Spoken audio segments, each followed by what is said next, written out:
Hi, my name is Amara Chilgochukwu. I run a brand known as Ifoma Talks, and today I would be talking about the use of violent languages.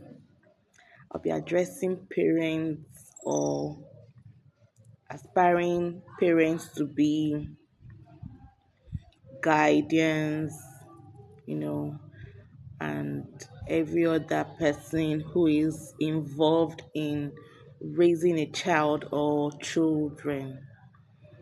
So, I must confess that parenting is an incredibly challenging journey. No one has the monopoly to the right parenting style or skill. It's always a constant process of learning, unlearning, trying new methods, trying to figure out what's best or what's not best, what's working and what's not working, but most importantly, what's in the best interest of the child and what you aim to achieve. So, for this video, I'll be talking about the use of violent languages. Children model what they see their parents do or what they see people, their adults do. That's a honest fact. And for this reason, we have to be careful. We have to be careful. We just have to be intentional about what we say, what we do, and how we take actions. We have to take into cognizance our actions and inactions because it is very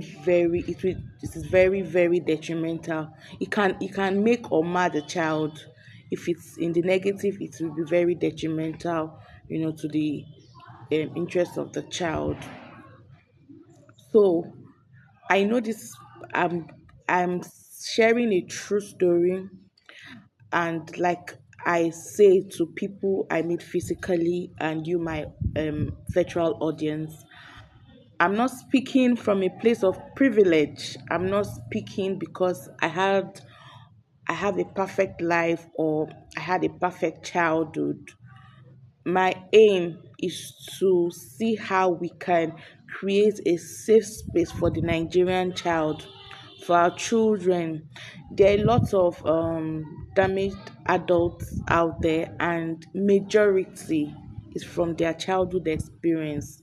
Yeah, a few in the course of experiencing adulthood, making some choices and it backfired, but majority is from their childhood experience. Many persons have very ugly stories to share about their childhood experience, and so instead of joining the bandwagon of people who just complain, I have decided to use my platform to talk about these issues so that young parents or aspiring parents, upcoming parents, or already existing parents can learn and make adjustments.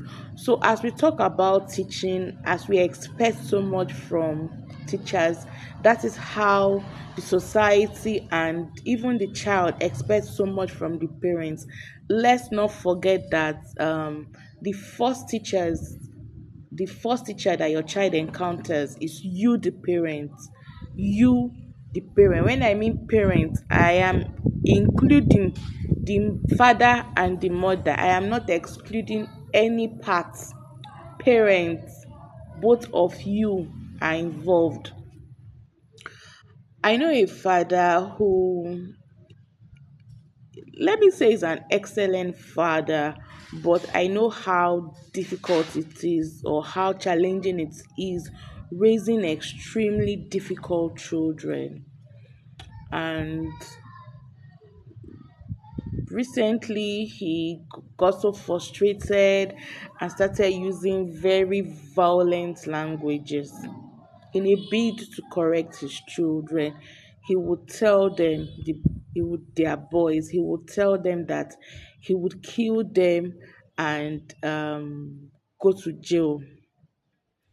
As I speak to you now, the one of the sons uses these exact words on his younger siblings when they misbehave or when they do something contrary to what he instructed them to do.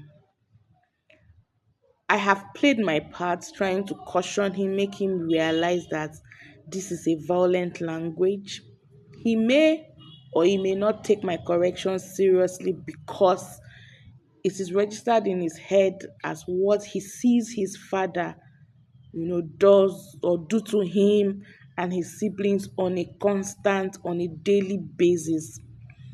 As sad as this is, if care is not taken, he would grow to be, you know, an abusive person against his own wish, unknowingly, unintentionally. Research has proven that children who were raised in um, violent homes or violent surroundings, ideally, you as an individual expect that they know better. You expect that, oh, because of this child upbringing, the child wouldn't want same.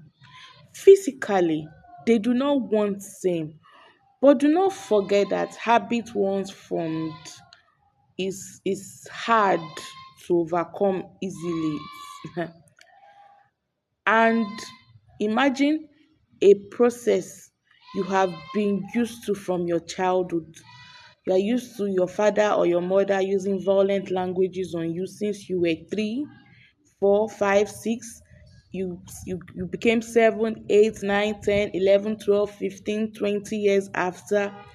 What automatically plays out there is that your brain registers it. Your brain registers it, and knowingly, unknowingly, your brain craves for that type of scenario. It's like food to your brain. That's automatically, I'm going to be very plain and explain words in simple terms because I want my video to come across any kind of audience in, exactly. I want people to come across my video and understand. So I'm not going to make my use of words very complicated or very complex. That's exactly what plays out. Your child's brain registers it as a normal routine, as a way of life, as a culture.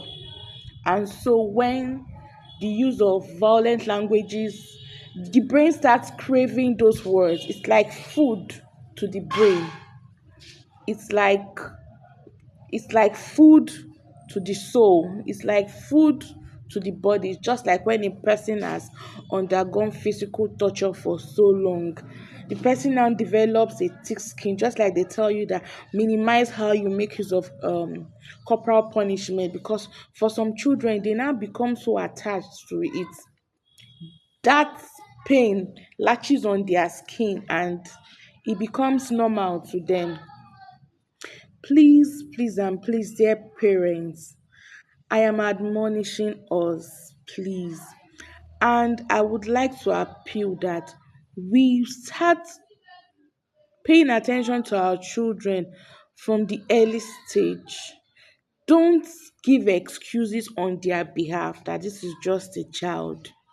When a child is misbehaving, you don't have to use violent languages or show aggression before you correct the child. It's very okay to be your child's friend, but you must also remember that you are a parent first. Being a parent doesn't mean you should lay curses. Being a parent doesn't mean you should use violent languages. Being a parent doesn't mean you shouldn't give room for your child, or you shouldn't pay attention to your child emotional needs. No, your child has his or her own emotional needs and you have to pay attention to them as much as I want you to pay attention to yours. You must be able to strike a balance. You must be able to know what works best for them. If you try this parenting style and it's not working, pay attention to the and pay attention to the outcomes. What is it yielding? Is it enabling positive behaviors or negative behaviors? Is this approach or this style of yours, is it yielding anything positive? I know sometimes our African setting makes us believe that aggression is the way out when it comes to correcting children.